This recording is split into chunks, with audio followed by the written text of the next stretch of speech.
Ya Mas Heri, aku datang ini. Mari berdoa.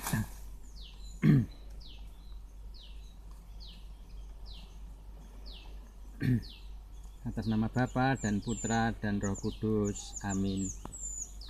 Bapa kami yang ada di surga, di dalam roh dan firman yang kekal, yang kami kenal di dalam roh firman-Mu yang telah menjadi manusia, kami datang kepadamu Tuhan untuk berdoa untuk Mas Heri. Ya Tuhan Yesus, ingatlah ya Tuhan Allah kami, hamba-Mu ini, saudara, sahabat kami, Mas Heri Sukamto, yang sekarang berdiri di hadirat-Mu dalam iman dan harapan akan hidup yang kekal. Lepaskan dia dari dosa-dosanya, hancurkan kejahatannya, ampuni, lepaskan dan bebaskan dia dari semua pelanggaran-pelanggarannya yang disengaja ataupun yang tak disengaja. Selamatkan dia dari kesengsaraan kekal dan api neraka. Karuniakanlah dia untuk menikmati dan untuk ambil bagian di dalam kebahagiaan kekal-Mu yang telah Engkau persiapkan bagi semua orang yang mengasihi-Mu. Meskipun dia telah berdosa, namun dia tak menolak-Mu, mengakui-Mu dengan setia bahkan sampai akhir nafasnya yang penghabisan. Sang Bapa, Sang Putra, dan Sang Roh Kudus, dan percaya kepada Allah yang dimuliakan dalam Tritunggal Maha Kudus, serta hakikat dalam 3 hipostasis dan 3 hipostasis dalam zat hakikat sesuai dengan iman.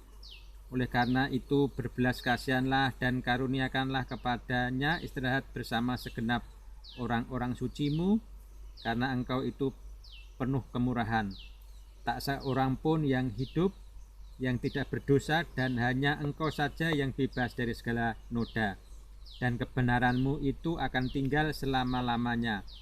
Engkaulah satu-satunya Allah yang welas asih dan maha pemurah, mengasihi manusia, dan kepadamu kami sampaikan kemuliaan kepada Sang Bapa dan kepada Sang Putra serta kepada Sang Roh Kudus sekarang dan selalu serta sepanjang segala abad. Amin. Atas nama Bapa dan Putra dan Roh Kudus. Amin. Jangan dimatiin dulu.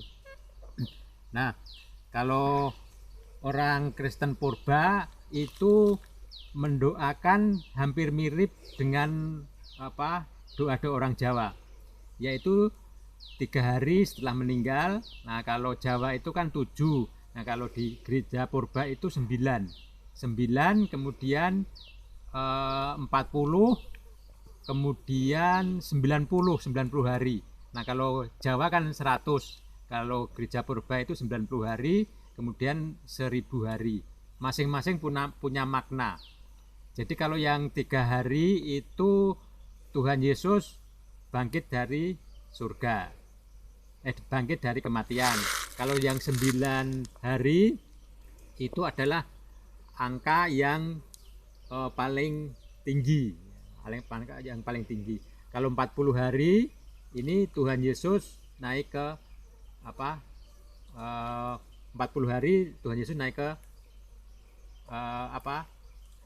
kebangkit sampai di dalam kehidupan mengunjungi para murid Yesus, murid Tuhan Yesus. Nah, kemudian 90 hari itu lupa saya. 90 hari. Nah, kalau 1000 hari itu angka kegenapan. Jadi 10 pangkat 3. Jadi angka ilahi. Nah, itu untuk penjelasan itu ada lengkapnya di buku-buku gereja purba. Di situ ada gereja maknanya. Jadi kalau orang Kristen itu tidak mengalami kematian, meskipun hidupnya antara jiwa dengan raganya itu terpisah, tetapi itu hanya untuk sementara.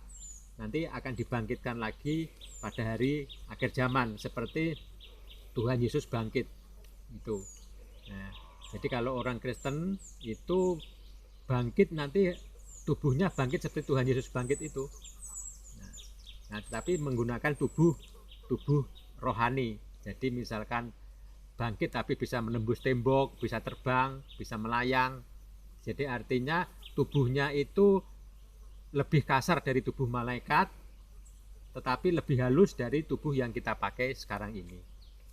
Demikian kita ketemu di pangkuan Bapak Abraham bersama dengan Mas Heri yang sahabat dan rekan kami semenjak kecil. Salam, sampai ketemu. Makasih. Ya.